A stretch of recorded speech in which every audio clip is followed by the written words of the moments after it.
When in want of horror, which is often, my focus pivots to either Steam or itch.io, the latter where I would discover Deadly Night. With an admission of being cheated on, we are abandoned at a gas station after a breakup, hitching a ride to a local motel for the night. Something is off with the owner, with a keen interest in our intimate life. We storm out with the room key, shower, and head to bed. What a shit day. Jarred awake by a nightmare, sound could be heard from our bathroom mirror. We were being filmed. The recording taken. We tread past the empty lobby into the back to confront him, where we realize this is an ongoing practice, that we aren't the first victim. I also appear in the recording. Hey, what are you doing here? He traps us inside. As we make an escape to our room to retrieve our things, circumstances just became more grave. In our flight, chase is given where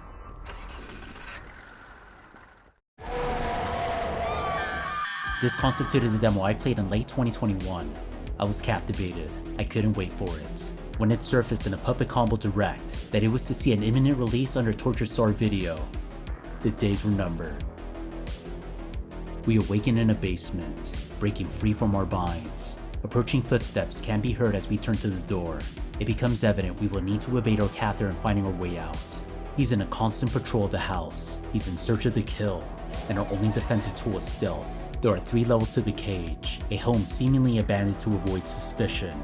I like the setting, chiefly when you consider that a place of safety, of comfort, is perverted into the sinister. Deadly Night plays similar to the Massacre, which I reviewed a while back, where we need to look around for items to solve puzzles, one jumping to the next. Yet, where boarding school has wide corridors, a home doesn't. He's always close, and if paths cross, best hope the way back has cover or a dead end isn't encountered. A few hits can be taken before, but there are bandages around to get our health back, and you can unlock the means to save, even if only 3 times. His footsteps do well in conveying his position, so you will develop a sense of when to act. The tension that death may be around the bend is something that I enjoy, where you have to commit to an action and hope you aren't seen.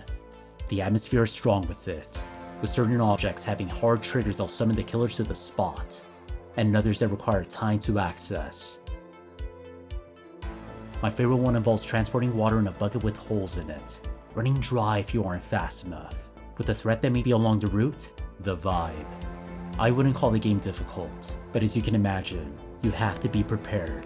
Never would I have suspected that Deadly Night would have more of a focused story, with set pieces and in-game moments to enlarge the picture. The feel is that of a slasher, of a movie. It achieves its goal. There isn't much of it, but there is some dialogue too, befitting the campy nature. Story beats do take a darker turn, with subject matter, like the inclinations of the motel owner, I wouldn't expect to see in a game. One revelation in particular, damn. There are key decisions that can alter the ending in 4 ways, even adding a new section. I'll say this much, place a 911 call at the motel.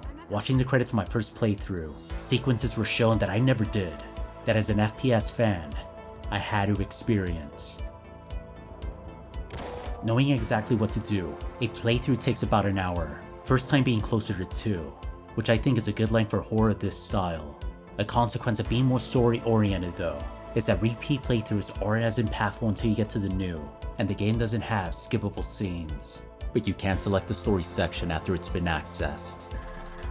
Another negative has to do with certain character models. I'm a fan of the look of the game, it's what drew me to it in the first place. While some characters do have a goofy look, it sells the 80s slasher aesthetic, and makes gore more brutal, as it betrays the expectation of what's expected from their polygons. But there are a few that lean too far on simplicity, feeling out of place. I can reconcile why and when they're used, but it does detract. Also, the voice of Mr. Shiny, the motel owner, is too exaggerated, to the point of being grating. I'm just passing through. Do you know what time the bus arrives? I see. The bus usually arrives at 8 a.m. It feels odd to mention, since he's only in the game briefly, but I can see people being turned off. But one thing I want to highlight is that Cubite Games is a solo developer, that despite these blemishes, Deadly Night did turn out exactly like I hoped, a fun, macabre time. It took ideas further than I would have imagined too, that have remained with me. I got started playing through the game within an hour of its release, and it had a host of bugs, The dark was too dark, even at max brightness, to the point of being disorienting. Doors would cause us to clip, and the water bucket I mentioned earlier felt like it ran on RNG, with the killer unavoidable. In days, many of those issues were ironed out, and it had a definite effect for a game I was already enjoying. The developer is listening. Deadly Night is a title I recommend, impressing a promising future for Cubite games. If you've been sold on what's been seen, it's not to be missed. Thanks for watching. If you enjoyed the video, please hit the like button. If you have any thoughts, please leave a comment, or if you found potential in me and what I can produce, please subscribe. Once more, thank you all, and have a good one.